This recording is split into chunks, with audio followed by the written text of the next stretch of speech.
have our draft waste management and minimisation plan consultation hearings. We have 4, possibly 5 submitters, and welcome. Most of you are in the room now, so welcome to everyone. You will notice there's a couple of empty seats around the table.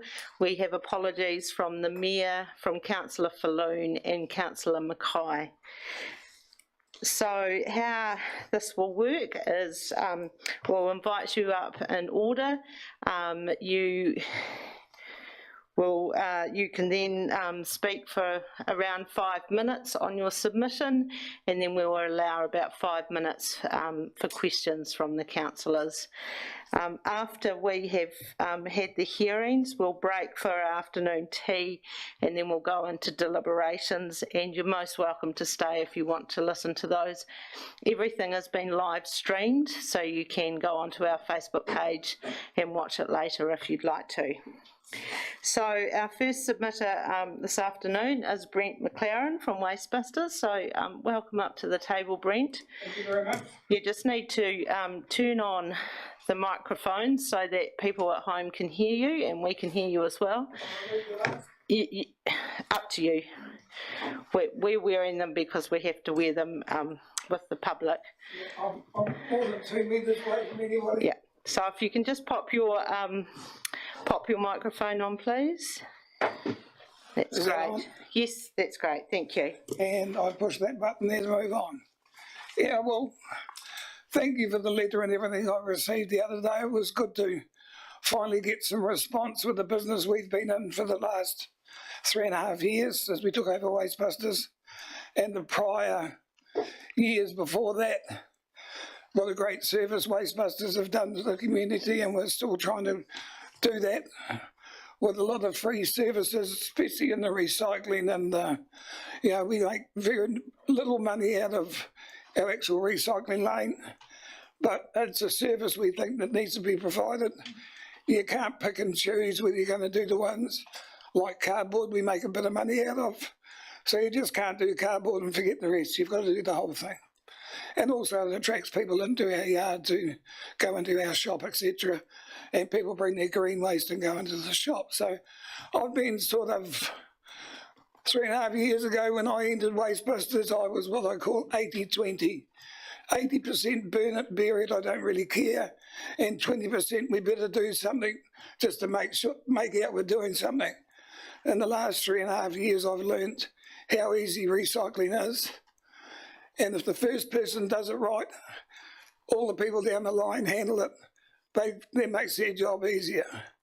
But the big thing that concerns me, and I know they're present, is the way the dump's operating with likes of polystyrene, clear film plastic.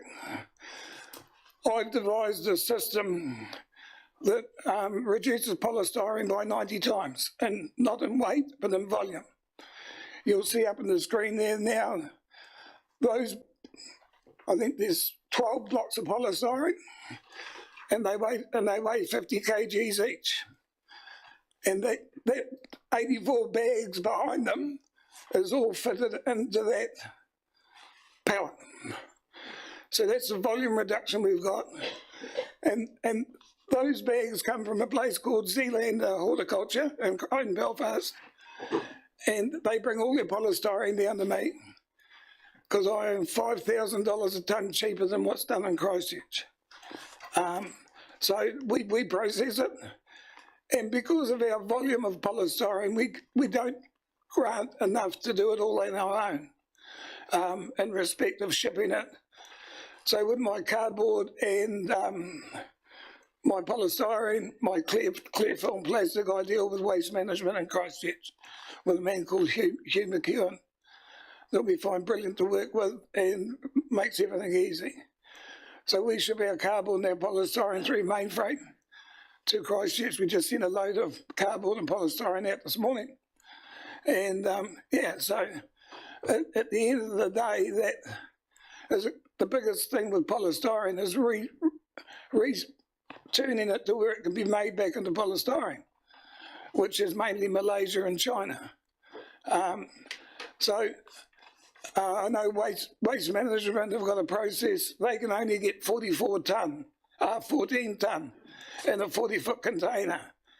So they welcomed us with open arms, because if I filled a container up with my process, it'll be 66 tonne. So therefore they're putting my lot through the bottom and then putting their lot of stuff on top and bringing every container up to 30 tonne. So they're cutting their container movements by 50%.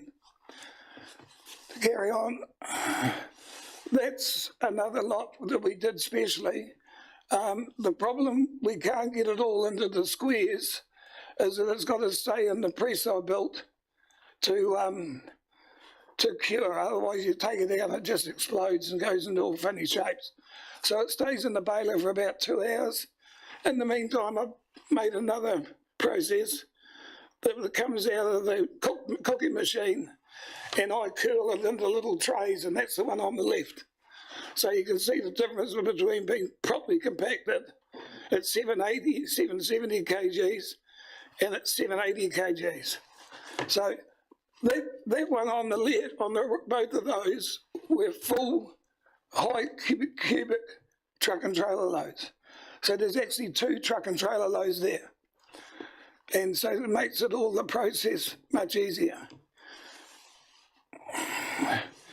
And this is a photo of up the dump of polystyrene being put into the hole.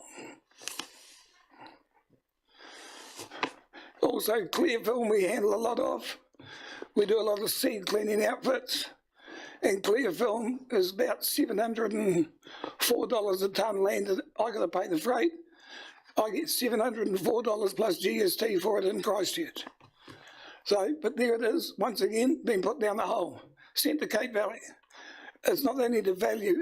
If you're going to take recycling as a value, nobody would ever do it, because there's not a great fortune in it, but it's better than putting it down the hole.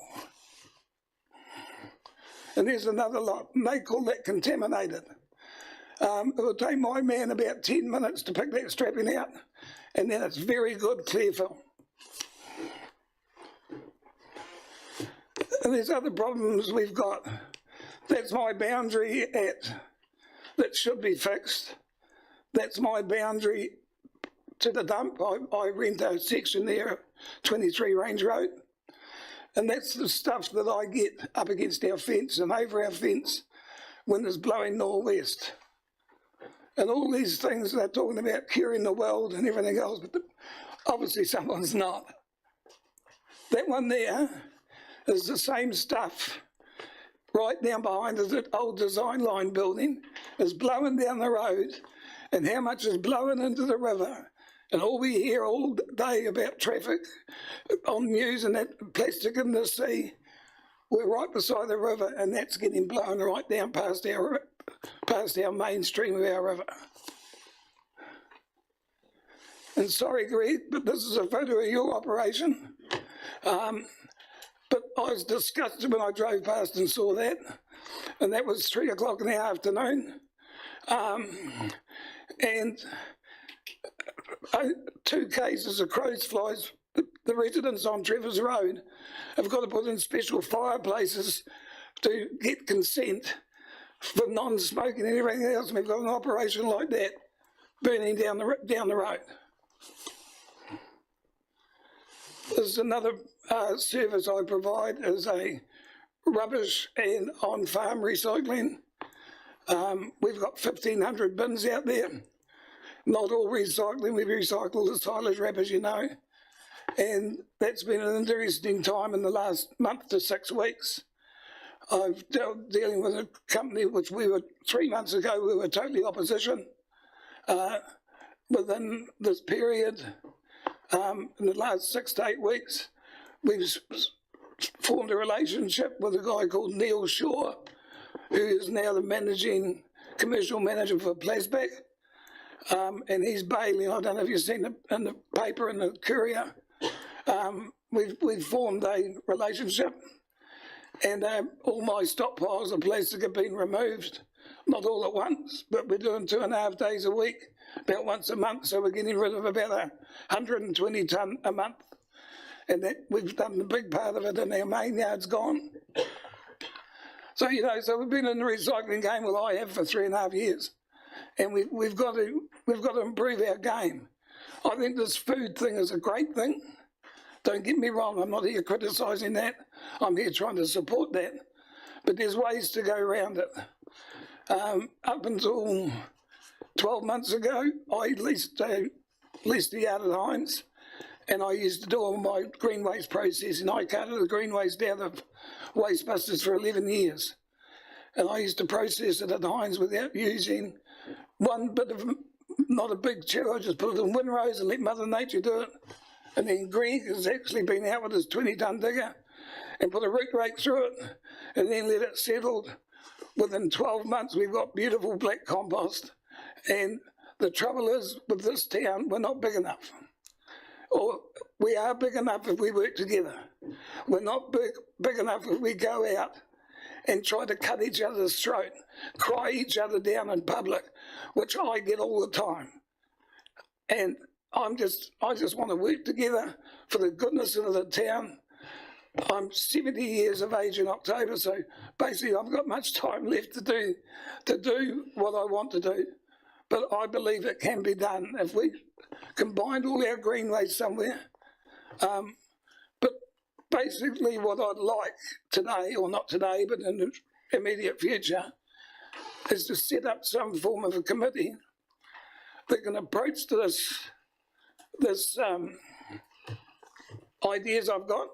I've got some good ideas, but we won't be mentioned today because they're my ideas at the moment, and I don't want to give them away. So, but this town has got facilities in operation as we speak that could handle all the green waste, all the food matter, and within the county without any big machines mulching it. And you know, so that's basically me, really. Yep. No, that's good. Thank you, and thank you for providing the photos. I'll go now to questions. Does anyone from any councillors have any questions? Brent, Councillor Cameron. Thank you, Brent, for your presentation. The photographs you took of the rubbish, how old were they? Like, are they recent photographs or the dump? Yes. Like I've had a collection. I don't know if, once again, we've got to be straight up with each other. I used to do all the green waste at Environment and cart it to the gun club. Yeah. And I used to bale all the cardboard there. And we had a falling out, and that's all I'm going to say. So this is why I'm working through waste management with our stuff now, and that's private business between Envirowaste and myself. Yeah. But I had photos when I was working for them of like Smith and Church trailer loads of it.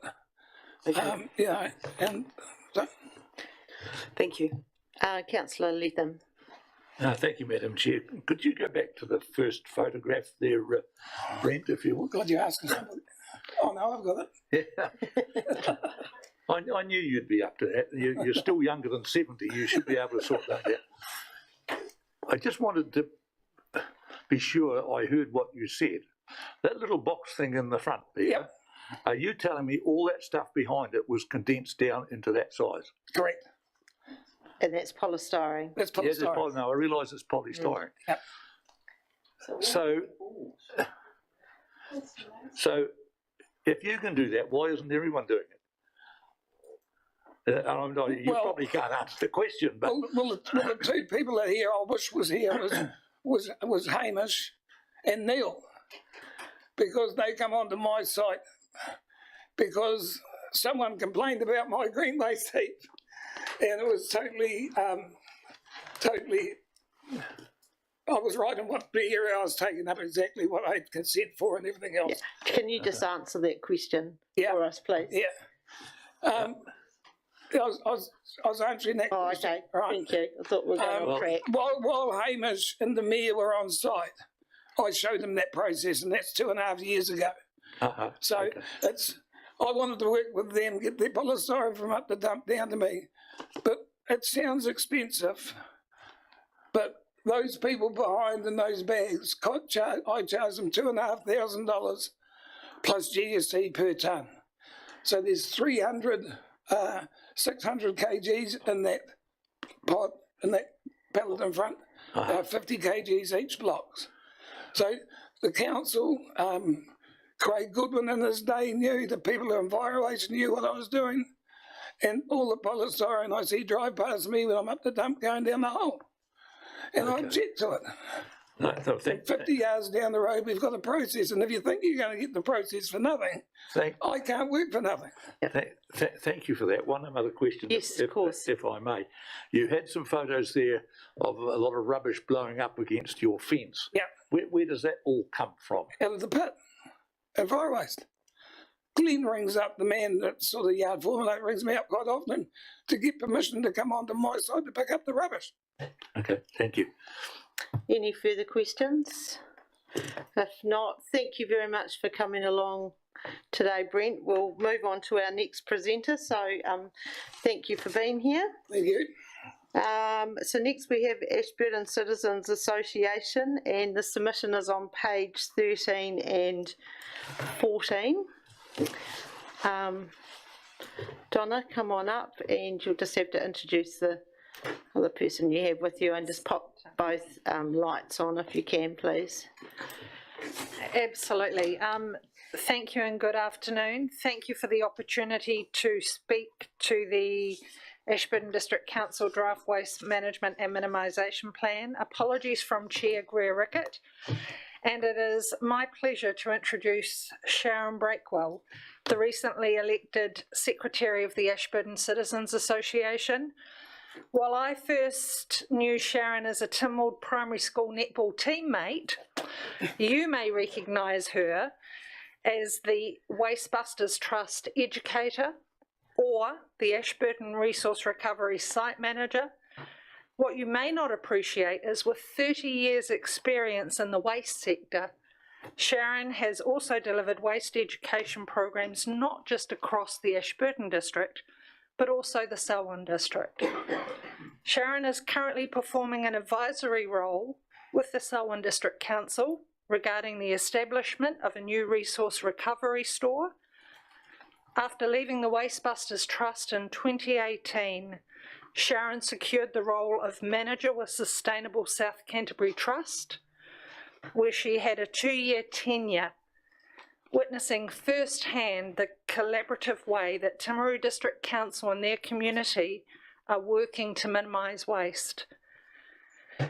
For the last 12 months, Sharon has been the manager of the Salvation Army Family Store, which, like other Goodwill stores, play an important role in diverting items from landfill for reusing and repurposing. Thank you. Gosh, that was wonderful, Donna. Excuse me, I'm going to take my mask off. Thank you for letting me come and speak. So a part of our submission was to support the collection of food waste. We have through the Citizens Association been asked to just sort of speak a little bit more about it. So we've had our wheelie bins for our rubbish and recycling collection for 7 years. When this went out to the public consultation, the public indicated that they'd also like some bins for their food and green waste. Now, I understand at the time the cost may have been seen a lot for a lot of ratepayers, but I would expect that the desire and the need is still very strong. I note that there'll be further investigating and reporting back in details of costing and consultation in 2024 with a long-term plan. Many ratepayers are already trying to do their best with reducing their organic waste through composting, worm farms, bokashi systems, chickens and pigs. We would like to see and encourage the council we'd like the council to encourage ratepayers in the meantime to start reducing their food waste, as some of the other councils have in the form of a subsidy for the purchase of either a composting bin, worm farms or a bokashi system that people could use at home. This could be done with a voucher to purchase with a participating local retailer, and there are a lot of councils that are already doing this. Education on our waste is important, and we'd like to see more of this in our local preschools and primary schools. With the feedback that I have personally received, we've gone backwards with this. The children are your ratepayers, they're our future. There are other options available, like Share Waste. It's a website which allows people who would like to take food waste in your area if you don't have the time or space on your property, but you'd like to help someone else who can use the food waste for either feeding of chickens, pigs, or they may have larger composting. This could be linked to the council's page. The website is worldwide and can be used by anyone at any time, anywhere in the world.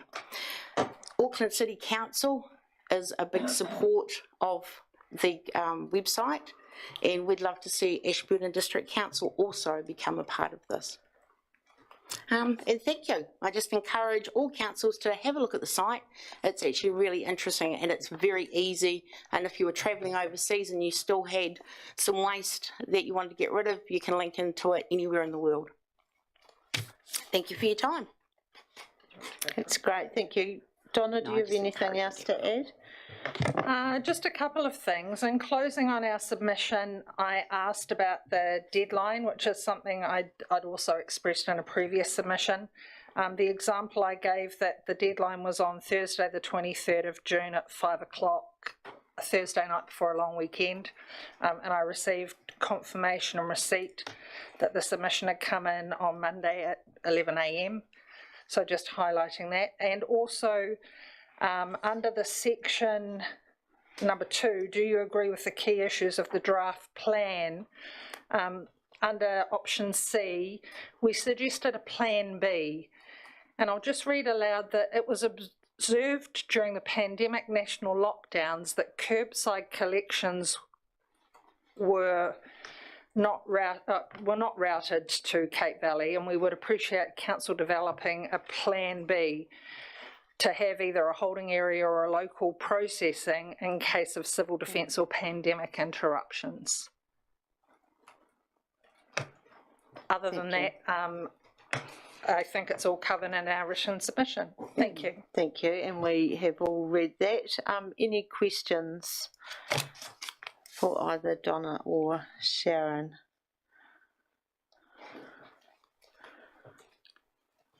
Madam Deputy Mayor, Yes. there was one thing in closing, if there are to be no questions, that the Citizens Association again wish to thank the Council for the opportunity to submit. We wish you well in your deliberations and remind each and every one of you that with the acceleration of climate change, decisions around waste management and minimisation are critical as a form of mitigating. Thank you. And from here, this plan will go to council on the 27th of July, is that correct? So you'll get an update after that. But thank you for coming in and making a submission. So our next submitter is Greg Donaldson. So welcome up to the top table, Greg. Your submission is on page 43.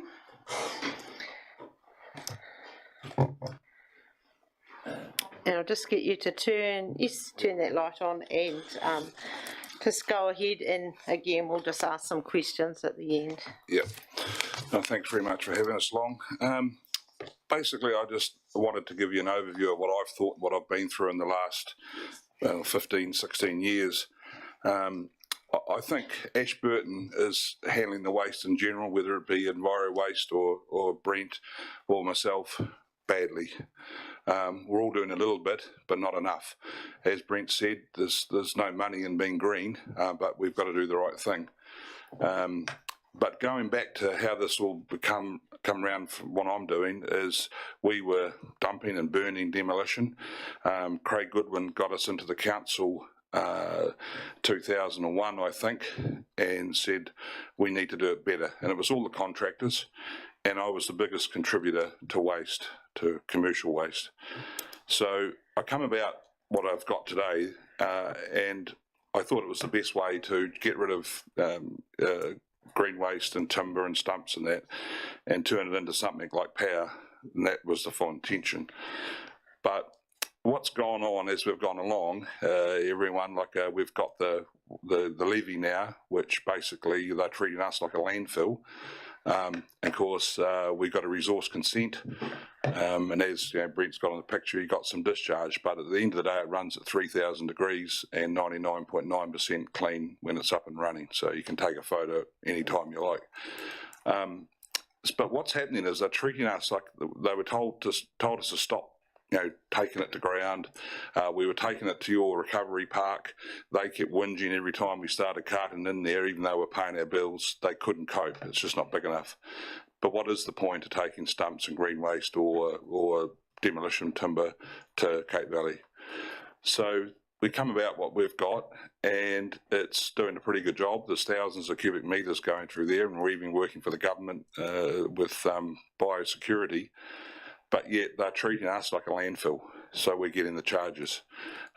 We can't go on and do the next stage because in the RMA, ECAN have decided that as much as they agree that it's incorrect, but there's a line in the RMA that says you can't store green waste or burnable material on the same site as incinerator. Well, that doesn't make sense because how do you put it in it? They're used all around the world, so it's nothing new. But I think as a community, we really need to have a long, hard look at what we're doing. And as Brent did say, we should all be working together because, it's not working up on the hill at all. And it is a mess in places. Now they're doing good as well. Brent's got a mess in his own backyard, and I've had to deal with his landlord in the past. So we've all got our issues, but it's just not all in the right place, and we're not doing it collectively.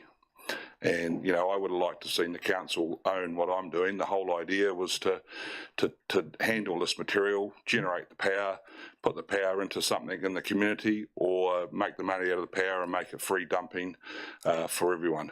So, we've got some major issues with at every turn. So I've got until 2025, and they're not going to renew the consent as the way the RMA sits at the moment. And then on top of that, we've got a meeting on the 19th with the ministry about these charges because they still see us as a landfill. And it's just not a landfill, there's not even a hole in the ground.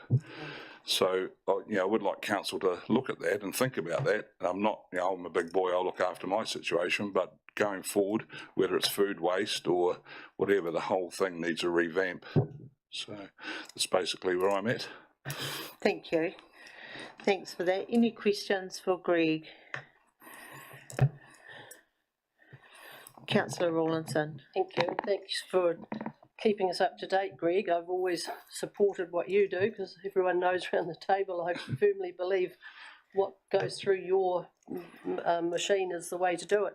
But listening to all of the speakers makes me think, and I want to ask you, would you see it beneficial if even if council led it, that we got a discussion group or a working group going between all of you people that are in the business and find a community collective way forward, or where everybody can benefit from? Yeah, well, we tried that a few years ago. Like I said, Craig Goodwin got all the contractors together for a start, and I think I'm sure that it was Wastebusters in the era together, and but it's the usual story. They didn't all pull in the same direction. We were going to use what Brent's got now as a recovery park for all that material. And the idea was to find a solution. Well, I come up with that thinking the council would buy that and make it part of Enviro Waste or whoever was running the site at the time, part of their deal. And we all just paid. It's the easiest. I paid just the same as anyone else. And look, there's no money in it. There's no money in what I'm doing. But it's stopping it going to Cape Valley. That's 100%. It's cost neutral to me, really. So. Thank you. Thank you. Councillor Cameron. Thanks, Greg. When you're talking, thanks, Madam Chair. When you're talking about them, you're meaning ECAN with its fees and charges. No, it's a Ministry of Environmental Waste. That's what we're all getting charged now. So you're getting charged as if you've got a. Yeah, we're having to keep all which we did anyway. It's all on computer, but we've got to pay each month on is it $20 a tonne or whatever it may be on the volume 3, the same as if it was Cape Valley. Well, that's the thing. It's come to the point where I may as well shut the plant and just dump it down at Enviro Waste, let them moan and grizzle about the volume, and go to Cape Valley, which is stupid. It's just ridiculous. One, you got the carbon footprint of getting it there. They can't cope with it anyway. It's all piled up and left there for months. So it's just a money grabbing cycle Yeah, that so- is silly, you know. And have they've been out and inspected your operation and things? Don't want No. to come. They're coming on the 19th, but last year they said that no, it's a landfill. I said not a landfill. But the thing is, Joe and Neil came out and had a look, and they said no, this is a good idea, but it is not a landfill, obviously. But the ministry just had no other category to put it into, so they just called it a landfill. So this is the easy option, lazy. So what are you wanting us to do apart from having some sort of oversight and perhaps facilitating them? I'm not talking about my issues as much as the whole thing. Like at the end of the day, it needs a big. You talk about food waste and that's all good, but look, it says in this pamphlet you put out about there's some demolition waste and green waste, you know, with incineration without any energy recovery. Well, the whole idea was to do exactly that. But right from day one, ECAN have been scared. ECAN have put everything in the way that they can, and now I've had a notice to say that. And they agree in principle, but of course the RMA, as we all know, is another policy that needs looking at. So I think it should all be in one place and managed differently. There's lots more we could be doing, but because there's no money in it, in the little sectors that we all are in, then you don't expand much. There's not a lot of incentive. Yeah. Okay. Thank you. Councillor Brown. Thank you. Greg, just some, if you can clarify something for me. So the green waste I bring to your pit, for example, you get charged for that? Or is it what you, after you burn? No, that's the thing. I'll be more than happy, or I do pay, because we're running 5 landfills, clean hard fills, and I'm happy to pay for that because I understand we're putting it to ground. You know, but and if it was the ash that was coming out, like we'll burn 10,000 cubic metres and take away 6 cubic metres of ash. So I'm happy to pay for that because it's going to ground. Yep. But I'm getting charged for everything that comes in. What comes in? Okay. Even, like you take down Tarangi home, you pay for everything, then you've also got to process it, which doesn't make sense to process it. Might as well tip it off and let it go to Cape Valley. Yeah, thank you. Any further questions? No, thank you very much, Greg, for coming and making your submission. We'll go next to the submission from Shane Enright and Kevin Epker. Shane's from EnviroWaste Ashburton, Kevin's from EnviroWaste Christchurch. Submission is on page 48. Welcome to the table.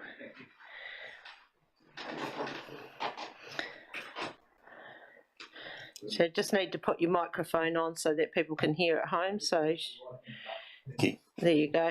Yep, okay, thank you very much for the opportunity to come along and talk about the submission. We've obviously sent through a detailed written submission, so I won't go through every detail about that. Overall, we agree very much in support of the bylaw regarding the registration of waste suppliers, and think that'll start to provide a platform to provide greater information and greater collection of data, so very much in support of that. As far as the area as a whole, I think the lowest hanging fruit is when you look at the charts and the amount of organics and food waste going not being recovered. I think the potential curbside collection of organics and food waste would be a very good step forward to the overall reduction of waste in the area. And I also agree with Brent and Greg that I do believe the way forward is a collaborative approach, and we're more than happy as an organisation to work with other parties. I think everyone's got a good part to play in diversion as a whole going forward. So happy to take any questions. Shane, have you got anything to add? No.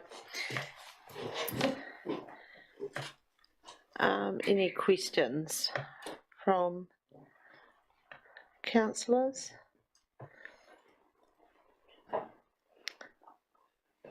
Councillor Wilson. Thanks, Madam Chair.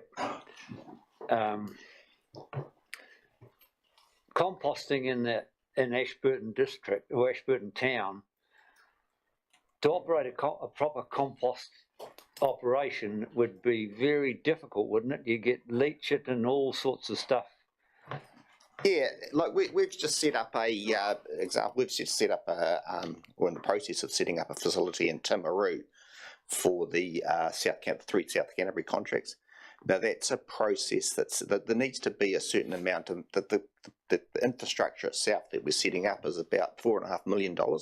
So you do need, and that's to process it properly and turn it into product that then can be utilised as soil improver or in the horticulture industry, that sort of thing.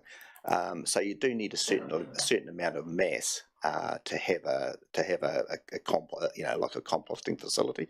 It would be surprising out of the 11,000 households. I mean, I estimate that you'd get a significant amount of volume that would come out of the red bins. There'd be two ways of doing it. It would be set up a local facility on a small scale, or transport to a more to an already established regional facility, basically.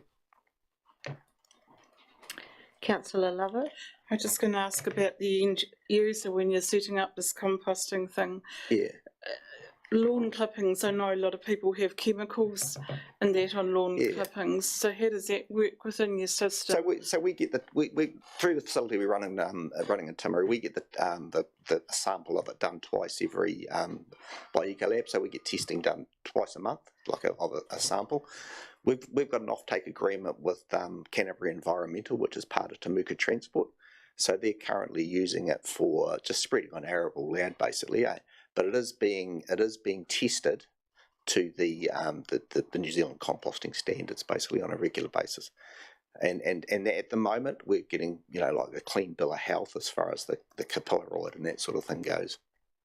Okay, because I know on small seeds it often you can't use that on arable land. That's why I was just asking you about the testing, but it's good to see. Yeah, no, we are, and then part of I'm not sure what standard is, but all our organics we use just the New Zealand composting standards, and that's what we get it tested to. Okay.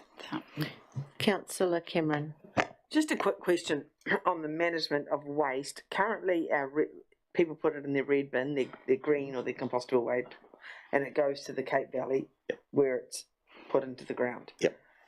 That comes as a cost in terms of freighting it up. Is that the carbon emissions from the diesel trucks? Is that counted into the cost of it? Is that measured?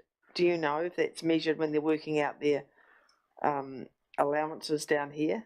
When they're working out the cost of the when you say measured by whomever? Well, I'm wondering how the system works. Right. Okay.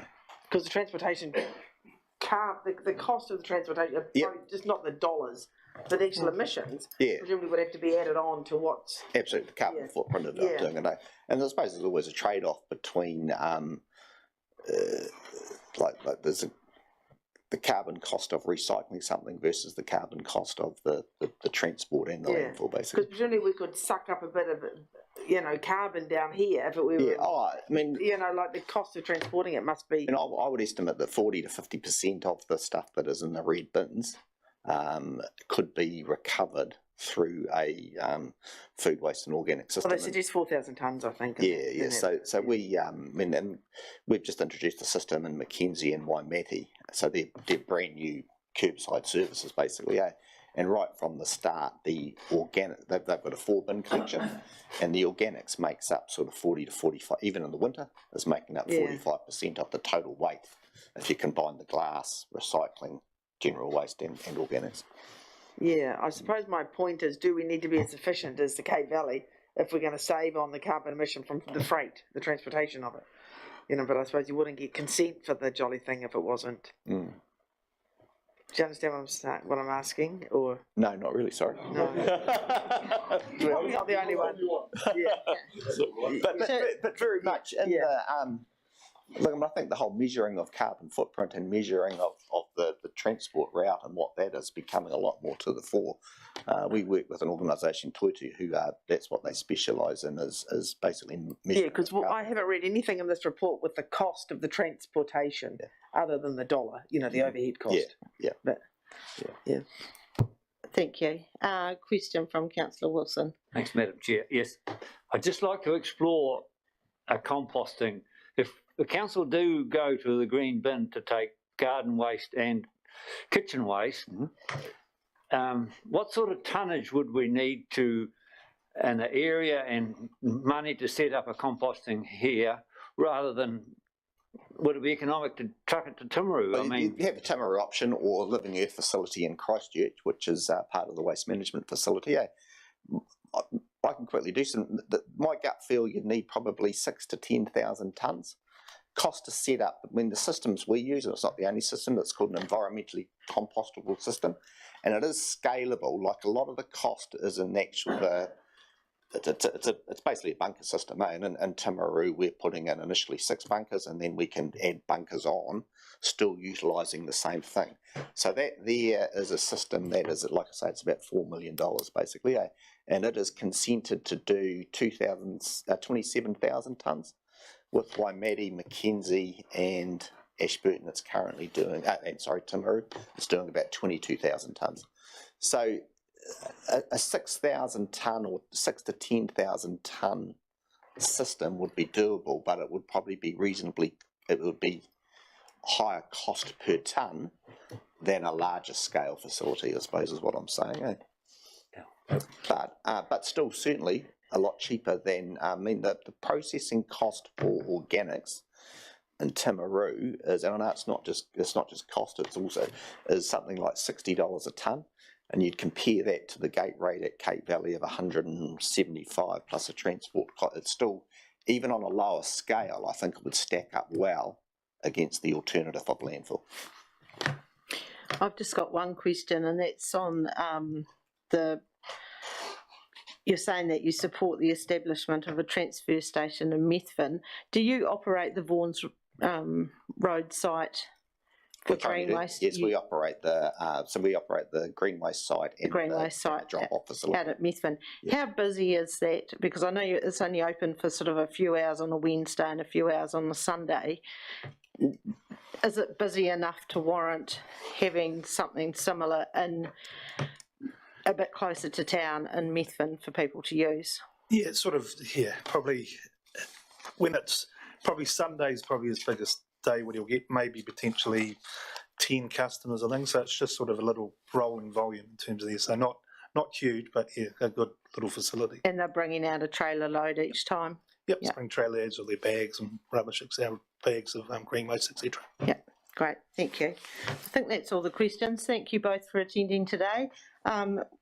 I don't think we have got our last submitter coming. Thank you very much.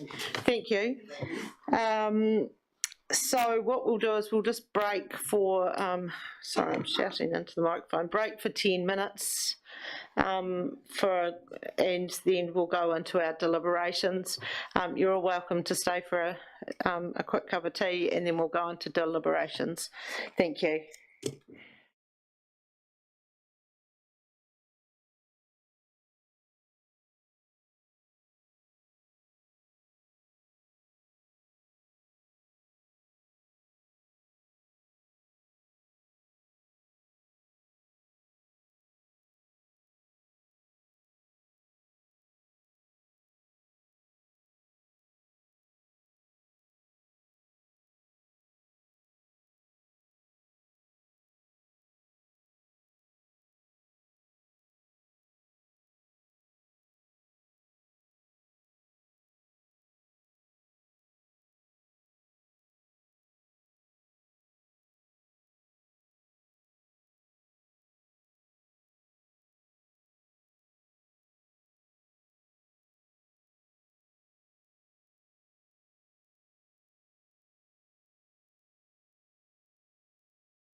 Thank you.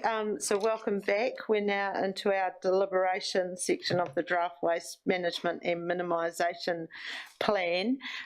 We have Hernando here with us, and I just thought before we get to Hernando's overview and presentation that we would just go through the summary booklet that we have here, and if there's anything that anyone would like to note or comment on, we're going to do this fairly quickly, but we did have 130 submissions, and while we've read all the submissions, it would just be nice to sort of go through the summary.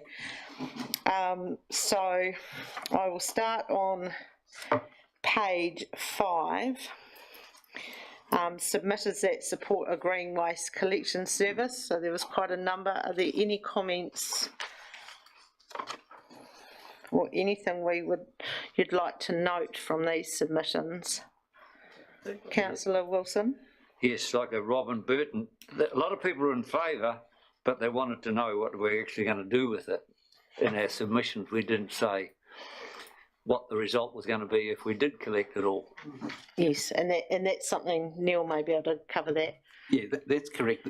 As this is the overall plan for the district, it's a higher level document. What will come out of this will be an action plan and more detailed information with costings to present for the long-term plan, where council can then understand the costs and what we can do, what we can't do, and look at the various options.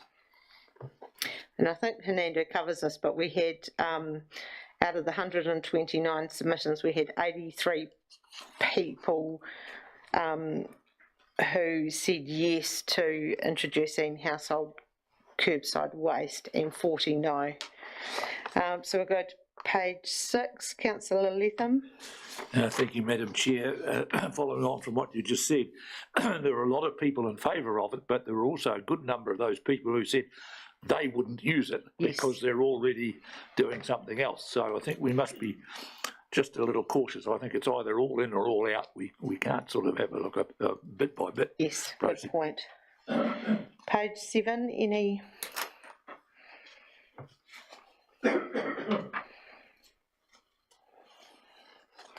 Page 8.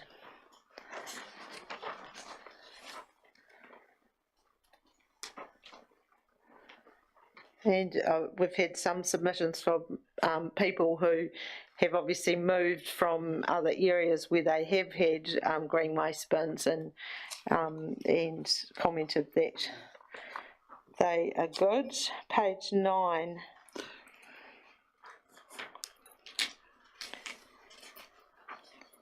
There was one comment here saying, I agree with this, however, it should only apply to inner urban areas. And I think that, I'm sure we'll get to this later, but I'm presuming the costing that was put out at $50 per year was on the entire collection. Councillor Lovett. There was a theme, you know, then people want to opt in or out as well, but people going back to that one on people coming out from other areas, whether we look in the future that every town, everyone has the same coloured bins doing the same job. I think that was mentioned several times in here.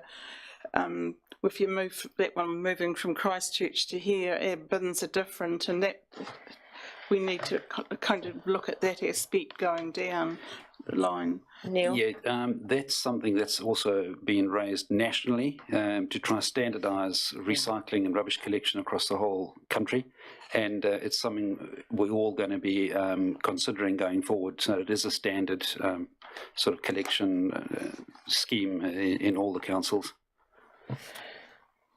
I'm going to page 10, and this is submitters that do not support a green waste collection service.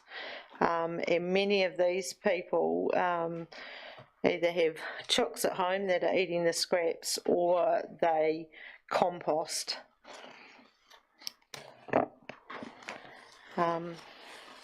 Councillor Cameron? The people that saying no, they do not support a green waste service, all comment that they don't have many scraps, or they give them the chickens or whatever. but nobody comments on the fact of the carbon or the methane emission of the Cape Valley. So they're all just not really commenting on why this initiative has been introduced, which is to reduce the amount of rubbish going to the kitchen waste going to the Cape Valley. And the no's are not commenting on that at all. Yeah, I agree. And a few of the no's are also saying that the rates are high enough anyway, so they don't want to pay an extra $50 annually. Neil? If I can just add, when we introduced the bin collection scheme 7 years ago, we did have an option for green waste collection, and council considered that and looked at the costs and decided at that time that it wasn't worth going down that path. However, we're happy to look at it again. But what we did point out was that there are local companies that do offer a green waste collection bin. So it's effectively a user pay system at the moment, and it's also providing those businesses, they're getting the service from our ratepayers. So at the time it seemed like the right idea, but we're happy to relook at this in the future. Thank you. Councillor Rawlinson? Thank you. And I see quite a few that don't support it said about having incinerators, but I know that perhaps Neil might like to explain that incinerators aren't looked upon favourably anymore for where the product ends up. Maybe people don't understand it. That's correct. It's I think over the years, I think people have realised that there's a bit of a concern as it ends up in our wastewater treatment plant, and it's not always the ideal solution for councils to deal with in that way. So could you see the day coming when consents are being done that incinerators would not be consented anymore? Is that something that could happen in the future, into the future? I don't know. Perhaps. I don't know enough on that to answer that. Thank you. Thank you. Councillor Wilson? Yes. Mr McCann was saying about our contract. How long has our present contract got to run? If we did go to green bins, it would be good to have a completely new contract rather than chip in halfway or 2/3 or... It's in the contract, so it was always costed that we could include it. So it doesn't, it's not. We did get a price at the time when the tenders were received, and we can include it if we want. Okay, that's good. Thank you. I'm on page 12. Any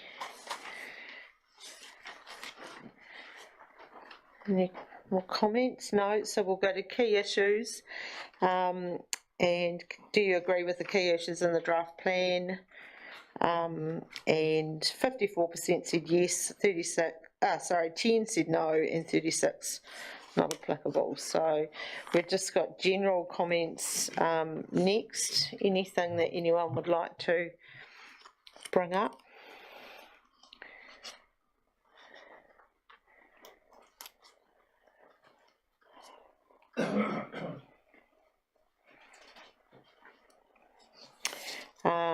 Then we've got organic waste going to landfill, particularly food waste, which is issue number 1.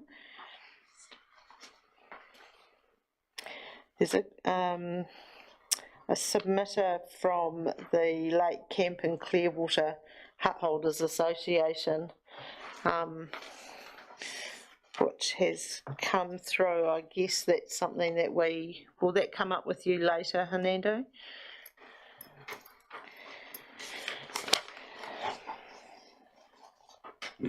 So they made a submission asking for a glass recycling spot actually up at Lake Camp and Clearwater. We'll follow through on that and look at what we can provide and what the impacts of that are. Thank you. Even though it's under there. Issue 2, construction and demolition waste managed locally through incineration without energy recovery, and we heard from Greg before. Businesses could divert more recyclables. Any comments or anything we should note for later? Sorry, Councillor Wilson. Yeah, I'm about 2 pages behind. Oh, sorry. It's most unfortunate.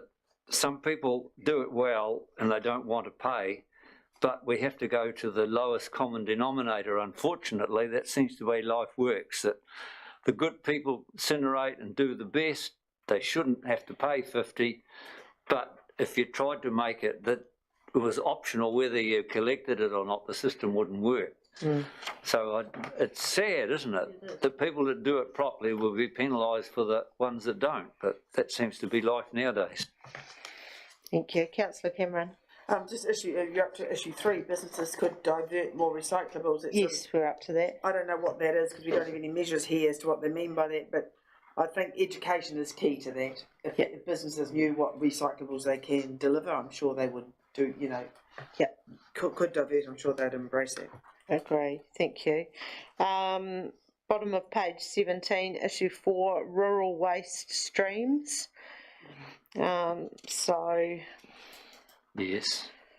Yes, Councillor Wilson.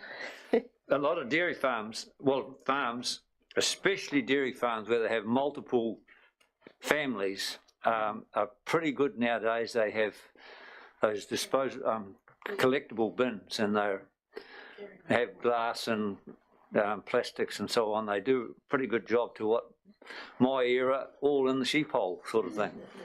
Yeah.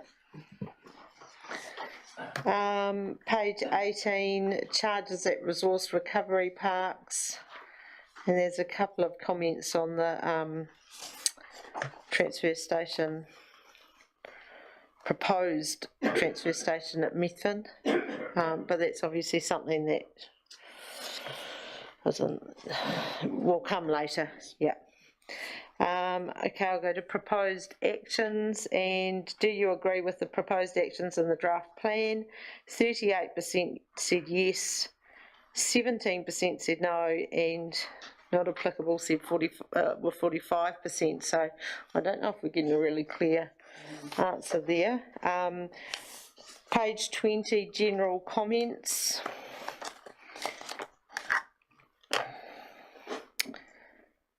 And just at the top there it just says implementation of this plan has to go through to the long-term plan process, so it's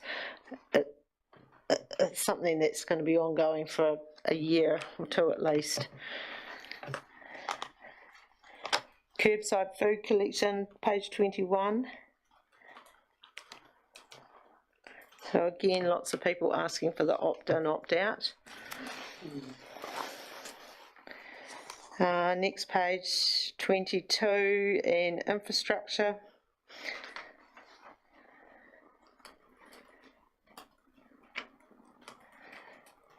Councillor Wilson. It could be, rather than opt-in, opt-out, if we have a food waste green bin, the red bin may not necessarily be to be weekly collected if it's got no. If people do it properly, it'll be soft plastics and stuff in your yellow bin, and all your disposable smelly stuff will go in the green bin with your food, it may be weekly and may work out not quite as more expensive as we hope, perhaps.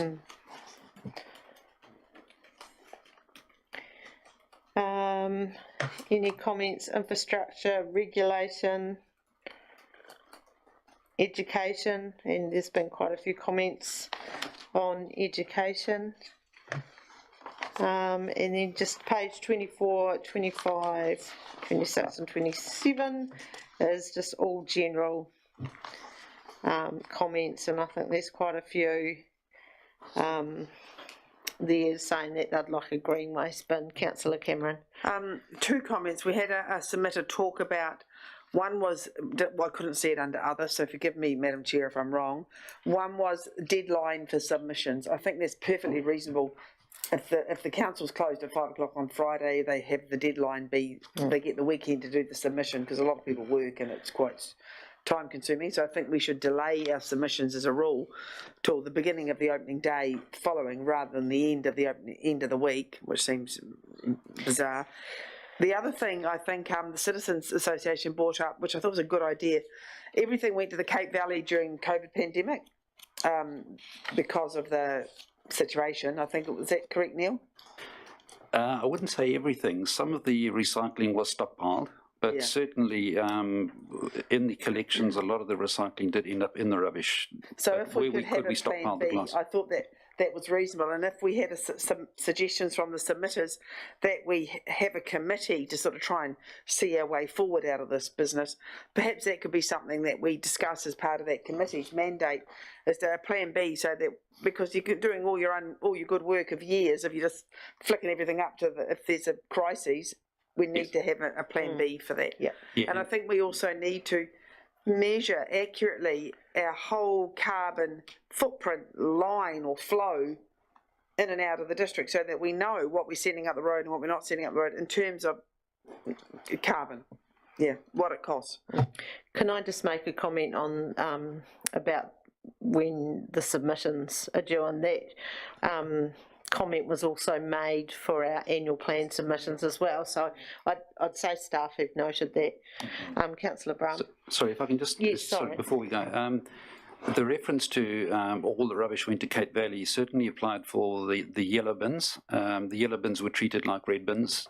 Well, at the time it seemed a good idea, but councils all over New Zealand realised that was a big mistake, and they won't do that again. The glass, however, was stockpiled, so that wasn't included with the rubbish going to Cape Valley. Yeah. Councillor Brown. Thank you, Les. Submissions, it doesn't matter when you stop it, there's always someone who is late. We normally have 3 or 4 weeks, so you've got 2 or 3 weekends in it, so why does it have to be done the last day? And the last day could be a Thursday, could be a Friday. But why doesn't it have to be after the weekend? I don't believe in that. Yeah. Okay, Councillor Wilson. Yes, now I've talked to Councillor. I've forgotten what I was going to say now. I was that busy listening to Councillor Brown. Oh, that's right. The question is, we've got bins like at Long Beach, Hines, round the district. Are they utilised any better than they used to be? Because we've got a very good new site at Hines. How often are they? How much are they actually used? Hernando, are you able to answer? Yeah, the Hines drop-off station just started in September, just March, I think. So we haven't collected any data yet from it, but I think it's well used now. Yeah, so there are a lot more recycling stations around in rural areas, which I think is really good. Yeah. Councillor Rawlinson. Thank you. I just want to go back to page, oh God, I've been following my screen, it's 22 on the screen.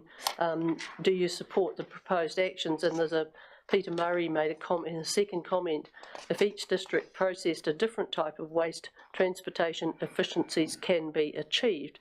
So is there does any of that happen now? Do we, or does all our product go to Cape Valley or wherever? We don't combine with Timaru, which I heard Timaru say there could be some efficiencies in that, but my crux of my question is, do we do any of that at the moment? Our green waste it does go down to Timaru, but our other rubbish from the red bins all goes to the Cape Valley. Thank you. Our recyclables also go to Timaru.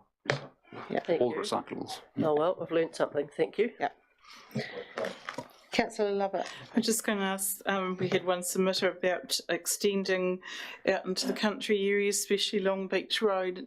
Have we got that on the agenda to slowly get the whole county involved on our regular rubbish collection in future? I think that's something we will include in the long-term plan and put out to consultation. If they are interested out there and they're willing to pay the rates, then it's something for the long-term plan.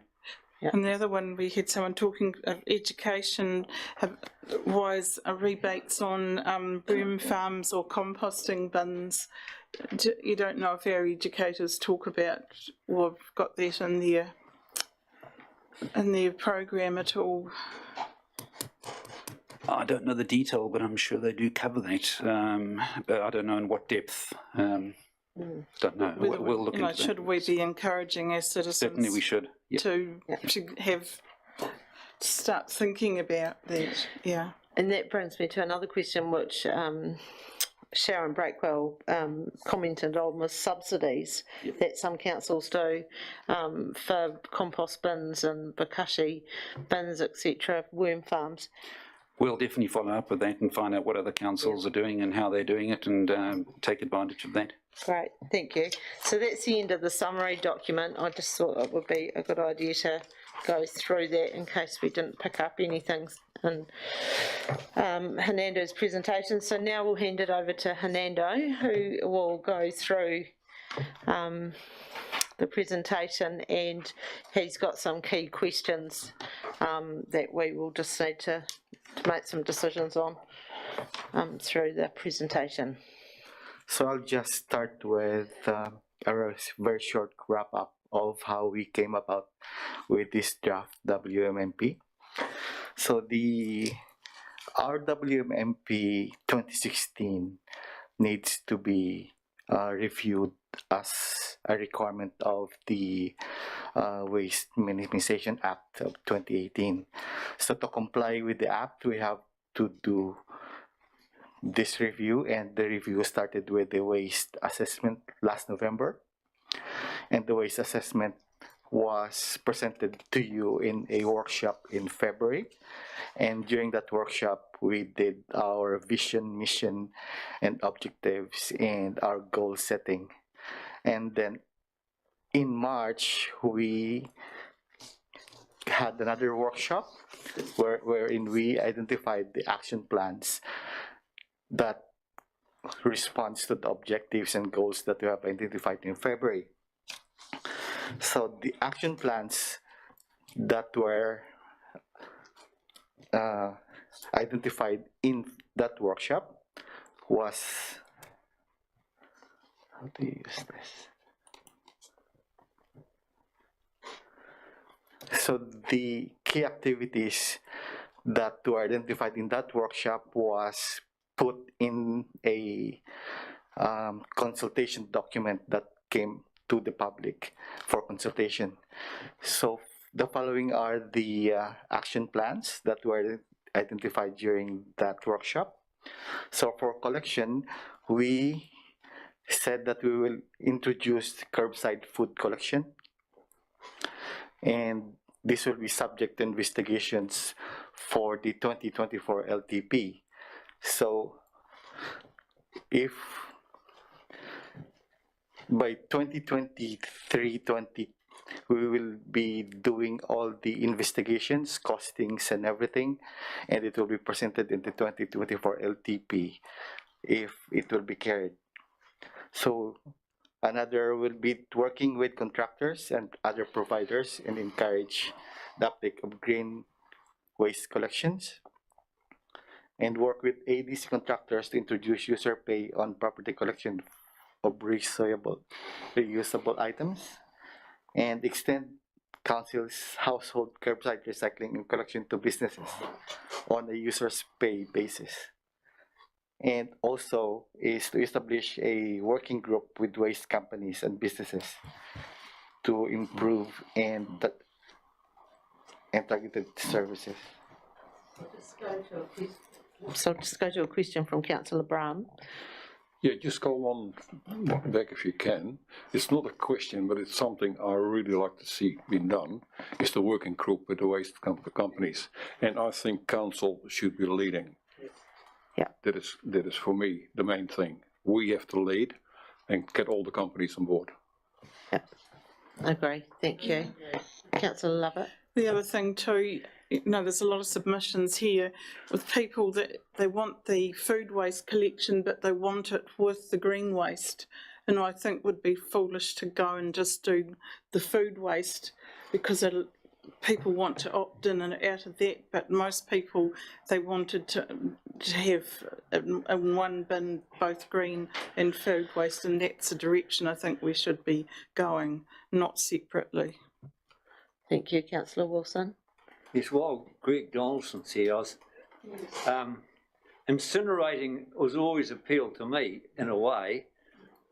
We'd need a monster, wouldn't we, to be able to handle 6,000 tonnes? I mean, is it feasible to incinerate all our rubbish or not? Is it? I don't know, Greg. You'll have to come up and speak in the microphone because otherwise the people watching won't be able to hear what you're saying. Yes. Stuart, can you just take your light off, please? Because that's Angus's. Oh, it's probably just to sit next to Hernando. Just sit next to Hernando. Yeah. Sorry. Something knows. Yeah. Oh, okay. I don't want to be that.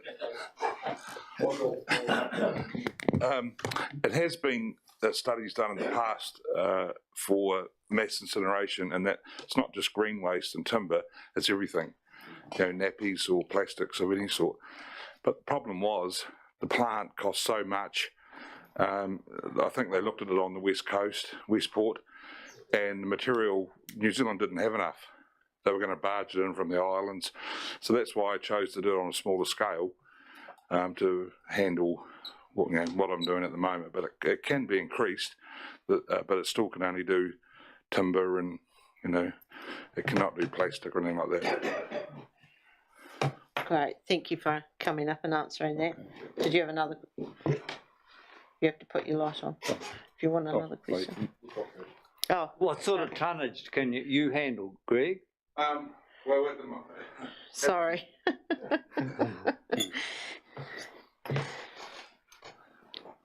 The incinerator at the moment will do at least 10 tonne an hour, and you might think, well, that's not a lot, but like those big bins you see getting around town that we do demolish with, or if we take them down to Enviro Waste, they weigh in at about 3 tonne.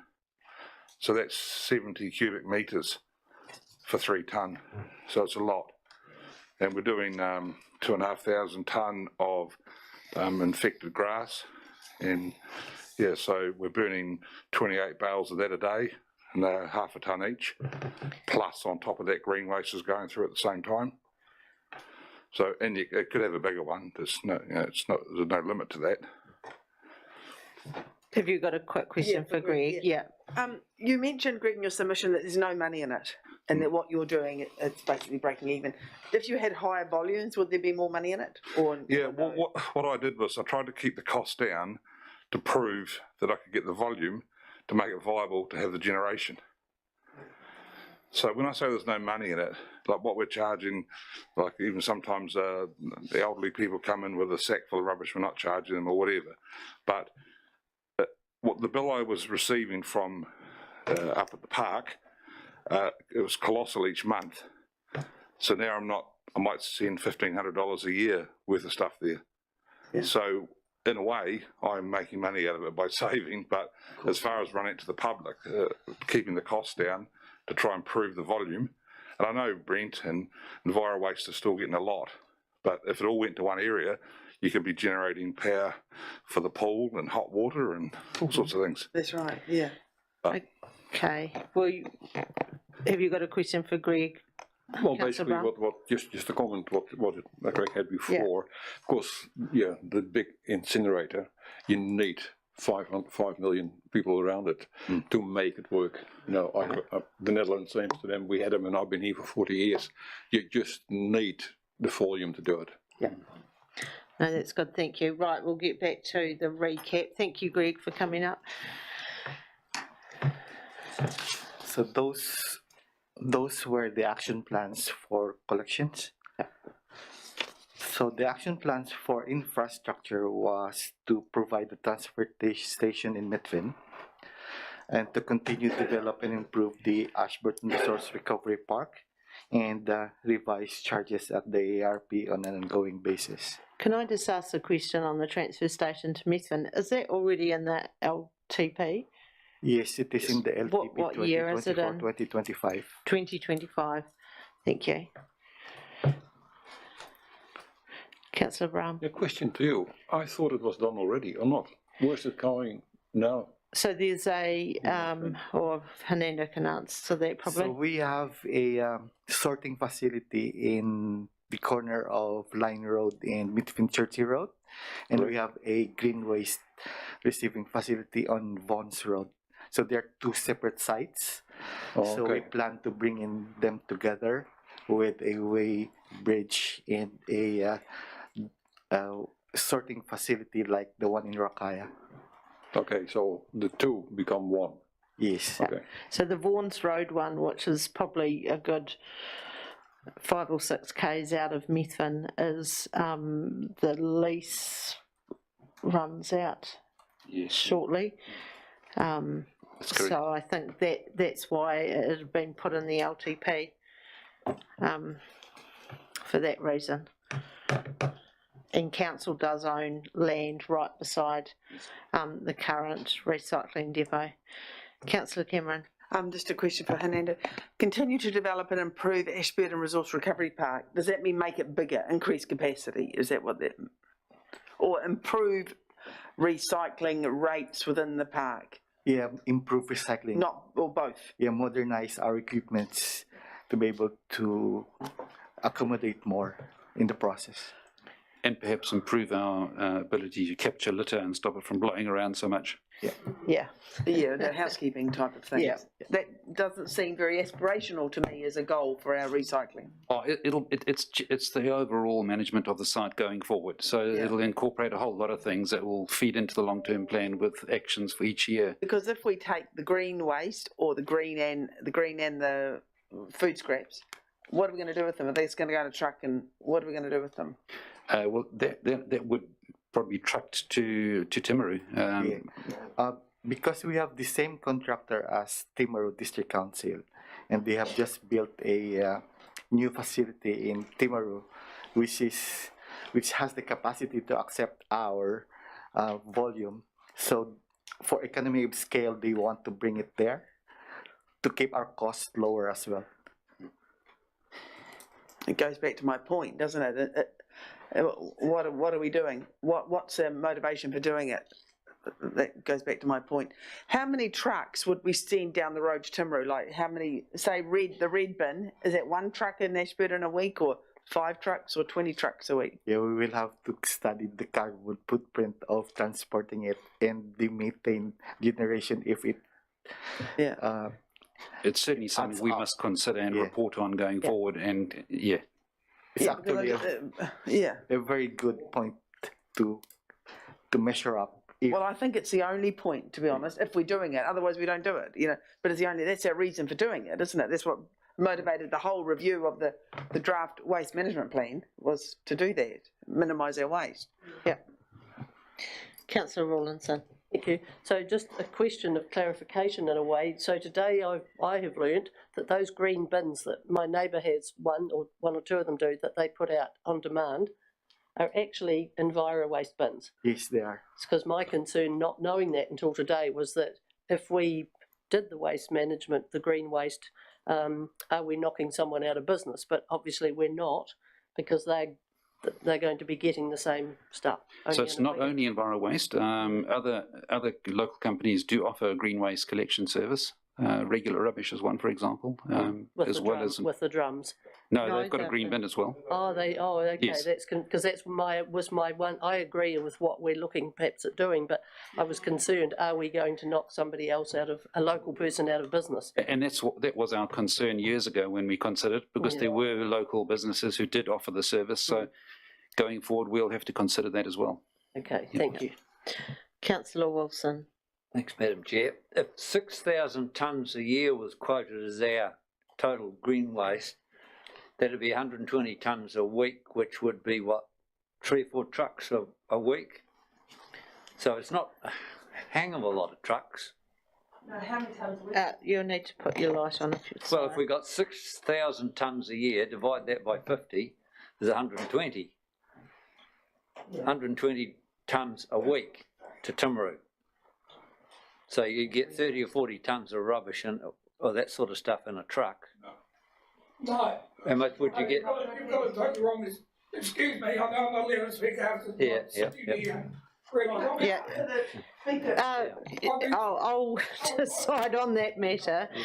We are supposed to be deliberating. We are having a presentation from Hernando. I'll let you just answer this question, but then I think we need to keep moving on. I'm sorry, but I've been sitting there and Greg's shaking his head and so am I.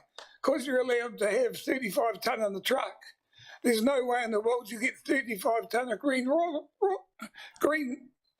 branches and trees. We get trailers coming onto our weighbridge that are 6 by 8 and 3 foot high and weigh 55 kilos. So when you're looking at green waste, don't think you can get the same as you can shingle in the same space. You can't. Okay, good And point. while I'm here, the other thing that I'm concerned about listening, which I think you should know, mixing the green waste and the food waste together would be a total no-no, because you're hoping to get a product at the end that's resellable or be able to be given away to local farmers or whatever to cut down the nitrogen they're putting on their paddocks. So it's quite a science of making compost. It's just not throw all the rubbish together and go, whoop-de-doo, we've got a good product at the end of it. And if you get a person that's not doing it right, or putting 100% green waste in their bin and no food waste, and the guy next door is putting 100% food waste in his bin, I've been speaking to a guy in Wanaka that's an expert in compost. We're getting off the track now. No, and we're not. yes, I understand, but we do have to continue with our deliberations. We can't mix them two together on the Thank curbside. you. It'd be a complete disaster. Okay, thank you for clarifying that, but we will just continue with our deliberations. Councillor Cameron? No. Answer the question, Councillor Brown. Yeah, your carbon footprint, you have to look at all options. And that it's not only trucks going up and down the road, it has to be shared facilities. So that might be the better footprint than just having it here. Because if you really try to do it all here, you get some problems. You really have to share the facilities, you have to share with the people who are into it on the moment. Yeah, but it might be easier going out of this town or maybe coming back into this town. But it has to be shared. It's really too small. Okay, Hernando, I'll hand back to you. So we'll go now to the key actions for education, engagement, and communication. So one was to maintain existing levels and carry out one-off campaigns where necessary.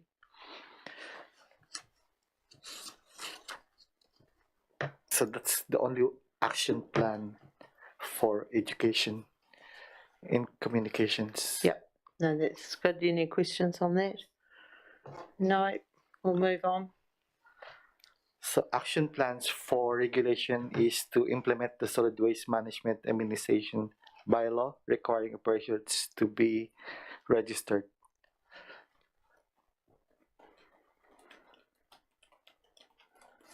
No questions. Our key action for leadership and management is to continue to work regionally, lobby central government, and support work with local community initiatives. So that was brought up before, Councillor Lovett. Yeah, I was just going to say that is a very important one about lobbying the government every time they start putting up all these fees and changing rules and regulations with the RMA looking at our burner down the road here. We've really got to lobby for the others in this space. You know, keep that in mind and try to work with them because we need. And this is where it would also come in having a collaborative group as well, I think would be a good idea. Councillor Brown? All those following key actions are really at the right place. They have to be done. Yeah. Thank you. Next one. So the action plan for data collection is to collect externally through registration and regular surveys, and continue recording and analysis of internal data to enable performance monitoring over time. Everyone? Yep. Next. So we have 129 submissions received, and 9 submitters wish to be heard, and we have heard them earlier. And the key things that people submitted on were curbside Food collection, we have 123 submissions. Education, we have 10 submissions. On collaboration, we have 3 submissions. And increase in recycling, we have 3 submissions. On food waste collection, of the 123 submissions, 83 supported this submission, the food collection, and 40 opposed the food collection. So the options we have in the table is either we remove the action plan from the draft plan or make no change to the draft plan. And we recommend that we make no change to the draft plan.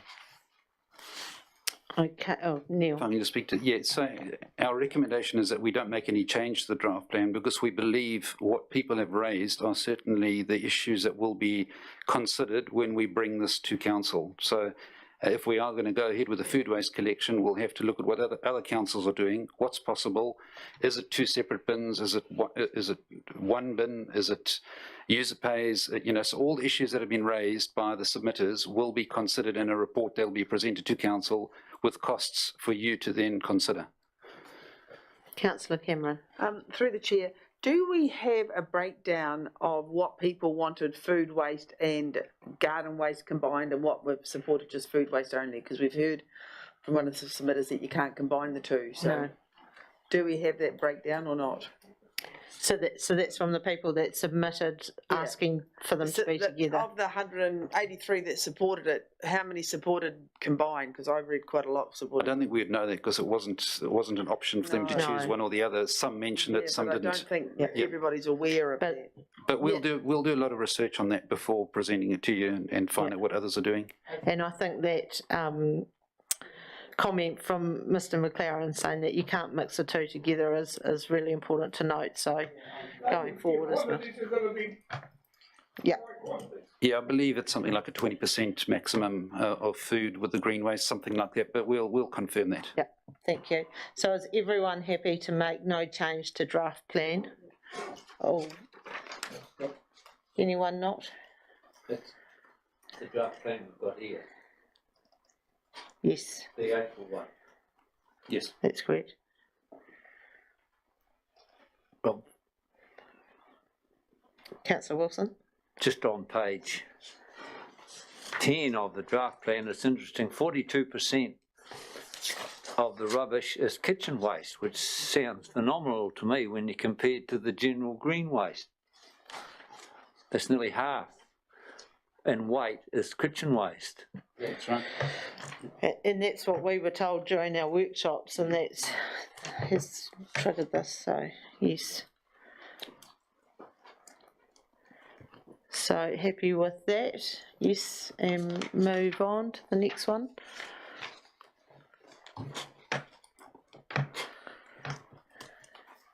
So for education, we have 10 submissions. The options is either we amend to place more focus on education or make no change to the draft plan, and that's what we recommend. Can I just ask a question around education? So by education, we mean adverts, the little magnets, etc., that go out to tell you what you can put in your yellow bin and etc., etc. But does it also include the work that Leslie Otti does with? Yes. And I'm just thinking over the last 2 years with COVID, she hasn't been able to go into school. She hasn't been able to do some of the things that she would normally do. So I'm just wondering, is it worth actually, are we bumping up education, or do we just keep it as normal, knowing that in the future there may be more visits to school, etc., because there's not so much of the COVID issue? I'm just trying to work out whether it's worth putting some focus on education because it's been lacking the last couple of years. I think that's very much the case. You know, during the COVID period, we have put those resources into more audits of our recycling. So we've managed to keep them busy on auditing our recycling bins. And now, as people are getting better at that, and the schools are now back open for more education activities, that's where the focus of the activity will be directed. And certainly what we've heard from people with regards to education and the way things are changing with recycling, we will put more emphasis on those items and issues that have been raised with our education, not only with the contract and going out to schools, but also in our education and pamphlets and information we put out through the council with online, on social media or media releases or on council articles. So we're going to get more education anyway because it's just going to be wrapped up. Councillor Latham. Thank you, Madam Chair. You just made the very point that I was going to make. We are going to get more education because the circumstances have now changed. Hopefully COVID will fade away to some manageable state. So I would agree with the recommendation there. Yeah. Thank you, Councillor Wilson. Yes, just reading our draft, we don't actually say we're going to propose green bins at that stage, does it really? For education? We're on education. Education.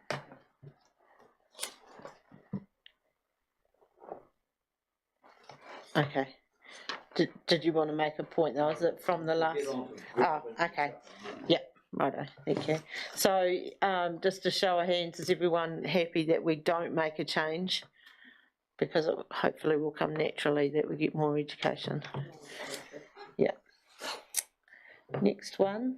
So for collaboration with other organizations and businesses, we have 3 submissions, and our options will be make no change to the draft plan or amend the plan to place further emphasis on collaboration. Councillor Cameron. I would prefer to amend the plan to place further emphasis on collaboration. I think we've heard a lot of good points from our submitters on all, and everyone's brought something different to the table, and I think we've identified that we have room for improvement. So I think we need to take offer of an opportunity that's there. Yeah, I think today we've been very lucky that we've had 4 different submitters who are involved in the waste game, I suppose you call it, and heard lots of points of views. Thank you. Does everyone agree that I'll just go to Neil first. Just on the actual draft plan, on the table on the last page, on page 12, one of the actions is establish a working group with waste companies and businesses to facilitate improved and targeted services. So it is in the plan to establish a working group and work with them.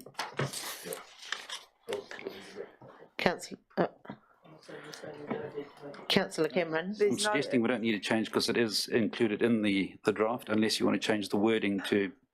Put a timeline on it would be good, I think, to put an ETA on that, you know. Also, and I would have thought that could have been under leadership and management as well, to demonstrate leadership in our community with regards to waste minimisation. One aspect of leadership would be to acknowledge the experience around the table from other groups as well. Good point. Councillor Rawlinson. And just to add to that, even though if what changes we make won't be effective until they go in the next long-term plan, I would like to think that collaboration with the people who are the experts in the field should start prior to that. Start utilising and sharing that knowledge so that you start the journey now, not 18 months' time. I think that would be very important. See a thumb up or 2 down the back. No, that makes sense. Yeah, look, I think we can put in a time frame by November this year to commence a community group or work regionally. We can have a time frame November this year, for example, and get that in the plan and get it underway. Yeah, Councillor Brown. That is really just through the next, new councils coming in, so it might be just better to be a wee bit later. Oh, if you want to have councils. On the new year. If you want to have councils on it. If we want to include council, certainly by November staff can initiate that and get that underway, and then anything that comes out of that we can present it to council in the new year, perhaps. Yeah.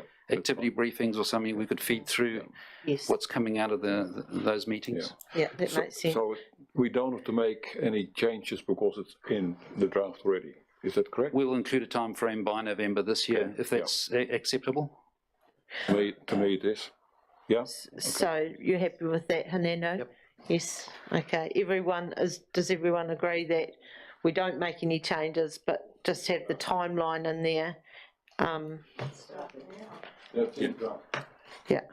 Before before November. This will be adopted in a few weeks' time. In July 27th Last of meeting in July. July. Yeah. And it gives us until November to get that everyone included and have a meeting and a group formed. Yeah. So as long as that's included, we don't need to make any changes to that. That's great. Thank you. Next one. So for recycling, increase in materials that can be recycled, like soft plastics, we have 3 submissions. Options will be make no change to the draft plan or amend the plan to include investigations into further recycling. Councillor Brown? I understood that it couldn't be used, the soft plastics, so... Soft plastics are all actually recyclables, but there's no facility that collects them at the moment. There are private initiatives being led by supermarkets to collect soft plastics, but there's none in Ashburton. So there is no market for it? There's a market for it, but the collection is not yet available in Ashburton. Okay. What would everyone like to do? Keep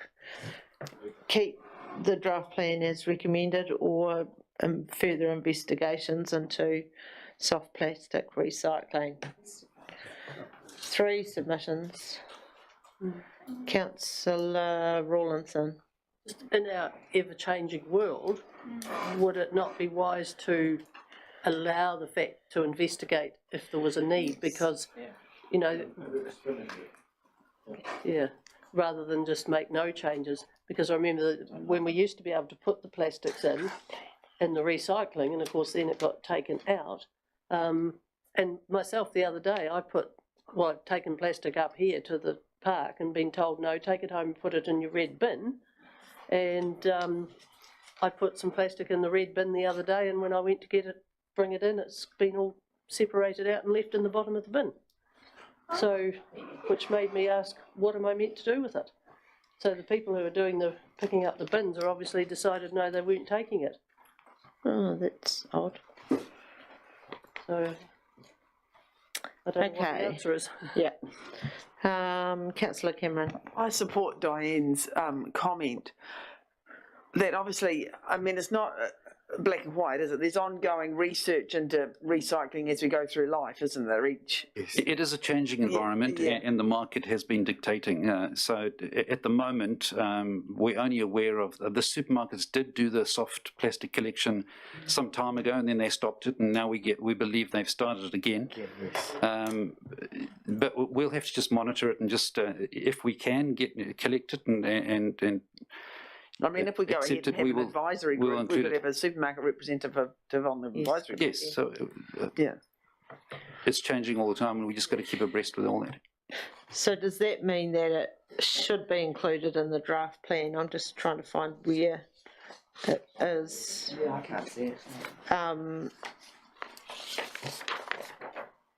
Sorry, Councillor Letham.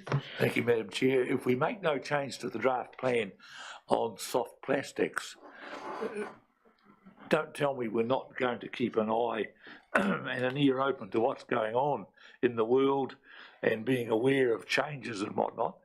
Do we actually have to amend the plan to include investigations, or do we just do that naturally anyway? I'll go to Hernando. Can you answer that? So we actually, it's, as you said, it's already a evolving industry and an evolving technology later on. So it will naturally come to us. We don't have to actually chase it. In a matter of years, it will come to us naturally. We have to adapt to the changes. So it doesn't need to go into the plan now because it will evolve into the plan, I suppose, as the market changes. Is that what I'm getting? I would agree with the recommendation then. Yeah. So just a show of hands, is everyone happy that we don't make a change to the draft plan because we're confident it will end up there at some stage? Yep. Okay, thank you. Next one. So there are also other submissions like number one is to support the transfer station in Mitvin. So if, just a question, if this is already in the long-term plan, then haven't we supported this anyway? So they're supporting they're supporting what our proposed planning is. Yeah. Yep. The second one is to include specific actions should be included for rural areas, increase access to recycling facilities for rural communities. And that's something we definitely will be doing going forward. We will look at if there are areas that do want to be included and we extend, we will consider that and consult. So would that come into the long-term plan process or revenue and finance? I remember last time it came in. Because it affected the boundaries of the service. Yes. Yes, I thought it came under the revenue and finance policy because it involves rating. Yeah. Yep. Okay. That's where it'll be then. Yep. So that just needs to be tagged for them, but because we did that last time, didn't we? We added some extra areas for different collection. boundaries. Yes. Extended the boundaries. Yep. Yep. Councillor Latham. Thank you, Madam Chair. It was brought to my attention earlier today that evidently in the Selwyn district, every rural property has a collection facility. Is that correct? Do we know? And if so, you know, it would be pretty costly. Is it worth pursuing that type of research for the Ashburton district? We can do that. We can do the figures. Yep. We can certainly look at the figures and what they would cost. I think it was looked at 7 years ago, and it was quite an extensive additional area to include, and the costs would have gone up considerably. Just number 2 up there, you know, including rural areas, increased access to recycling facilities. A number of submitters did talk about that. So. Yeah. Thank you. So the third was the recycling suggested at Lake Camp, Clearwater.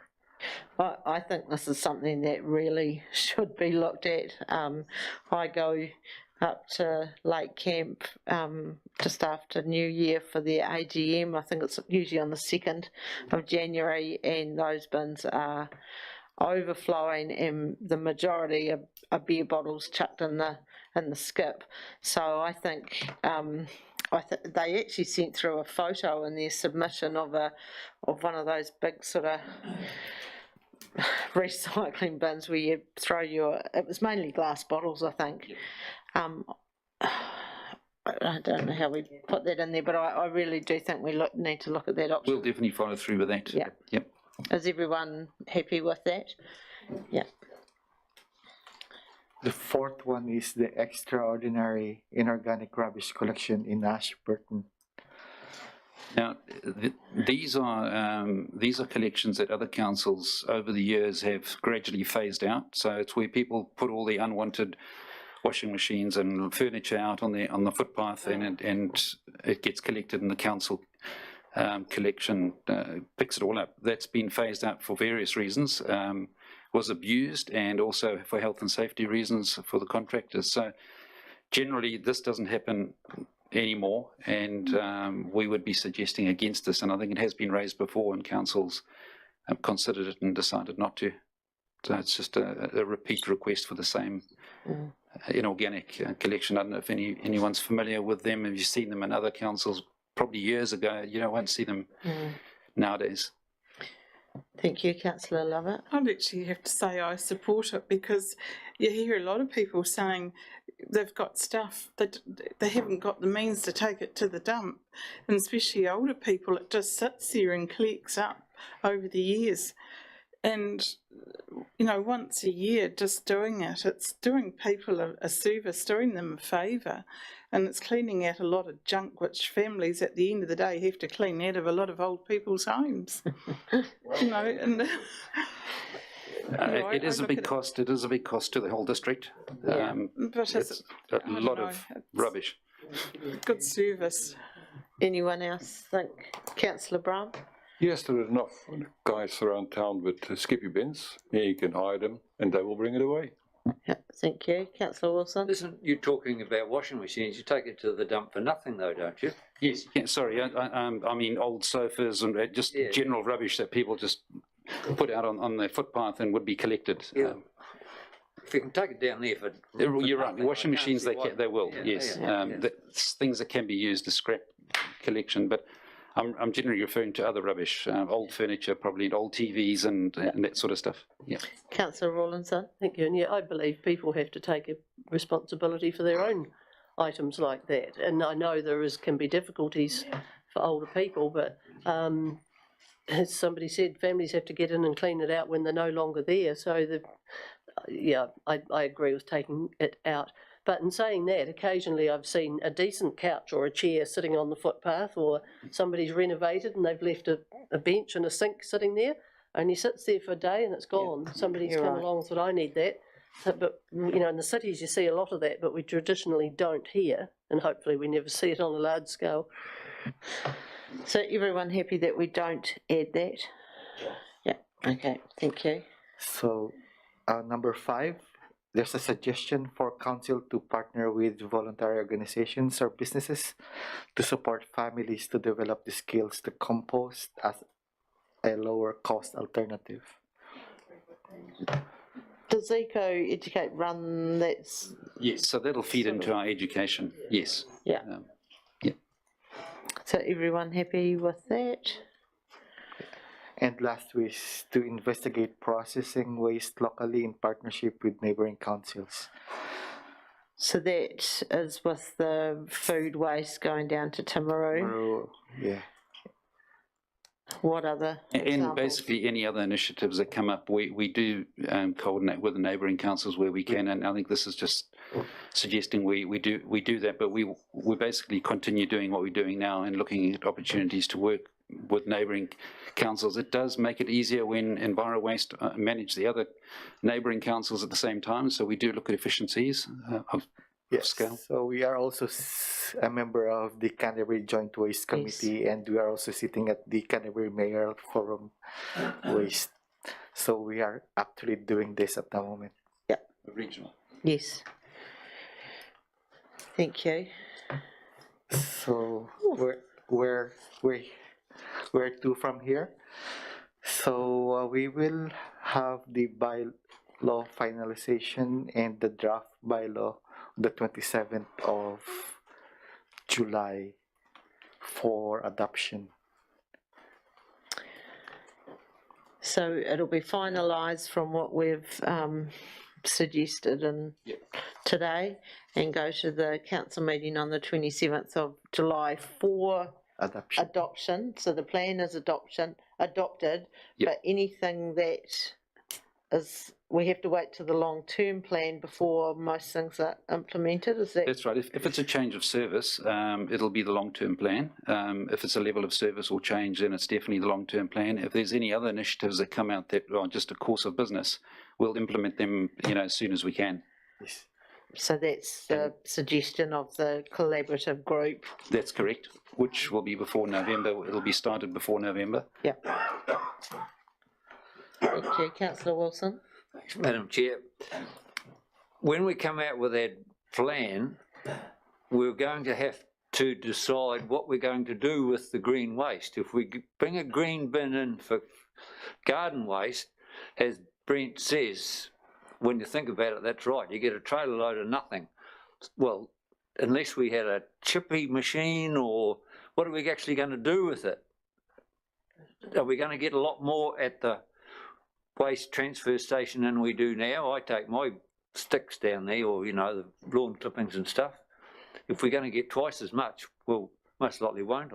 It's the real question is, what are we going to do if we have a green bin and take the kitchen waste out to recycle? What are we going to do with the green stuff? This is the detail that we'll investigate and bring back to council with what we can do, what the options are, and certainly look at what other councils are doing in the same space. So at the moment we don't know a hell of a lot about it, but we will investigate and present it back to council, all the details. Stuart? I see another one here is about our costs, whether our charges at the transfer, at their, for small, people have only got small garden waste, I think $12 is the minimum or something, $11 or $12. It was propositioned to me in September in the spring, we should have a free weekend so that everybody could have a prune up and get rid of it, but we'd lose a lot of income, I guess. But is $11 minimum fair for people that have only got, what do we pay actually for in the back of the truck, back of the car? Is it less than that? 10. Some people can actually put their green waste in the red bin if they're not much. Oh, yes. Yes, so you can actually use your red bin to put your green waste. Yeah. Trouble is then it's carted to Cape Valley. That's right. Yeah. Yeah. Which is that's what we're trying to avoid. You're better to charge $5 and get it dumped in Ashburton than put it in the red bin and cast it. Yeah. So I pay $20 per bin, a big green bin, to be picked up from my place. Is that 240 litre bin? Yeah. So that's the regular rubbish removals, I think. $20 each time. So where would that be ending up, Liz? In our recovery had part? never asked. Okay. I don't know. Diane, I'll get you to turn your light off, Councillor Letham. Thank you, Madam Chair. Yeah, I agree with you. I also use the green bin from regular rubbish removals. I assumed it went down to the park here, but I don't know. But I pay $20 a bin, and I would use 7 bins a year or something like that, I guess. Eh? It's a good bottle of whiskey, I know it is. Yes, well, you bring one next time you come. Right. Yeah, so I just gave that cost to compare with someone who would take their bootload or whatever down to the recovery park or to Vaughan's Road or to the Rakaya site. It's probably actually not a bad deal. Councillor Brown. Yeah, just a comment, with all the things we've been doing here today again, it will come out, it will come going the right direction. Of course, we will be looking at the best option for this town, for this district. If it's going to be done here, it has to be the best place. If it is better to go somewhere else, it will be in combination with. So it will revolve to the good side. Thank you. Thank you. Councillor Cameron. Just a quick comment on the cost. It's a tricky thing, the costs, because you don't want to make it too high so it's a disincentive for people to dispose of their rubbish appropriately, but you don't want to make it too low so that people don't understand the impact of their waste on the environment. So it's a very tricky conversation. What is the cost going to be? Yep. Councillor Wilson. I was actually talking to the machine operator that he did temporarily down at our resource recovery park that pushed the stuff in. And he said for a start, he'd bits of angle iron and stuff, he'd rush in and try and save it. But he says the stuff that people throw in down there is absolutely amazing. I mean, Greg can handle the timber, perhaps burnable, if we could somehow or other separate stuff that could be recycled and stuff that could be burnt and stuff that could go to the Timaru composting, but how you do it, I don't know. To resort all the stuff that they dump over the edge of that cliff, it'd be huge, wouldn't it? Because I think that's where the collaboration group is going to come into play, and we're going to get some more answers and get advice from everyone else. I think we've done what we have come to do today. We can have a chat after the meeting if you want, Greg and Brent. Hernando, is there anything else? That's all. That's all. Mel, are you happy with everything? Okay, so thank you all for attending. We'll close the meeting, turn off the live stream, and that's it for today. Thank you.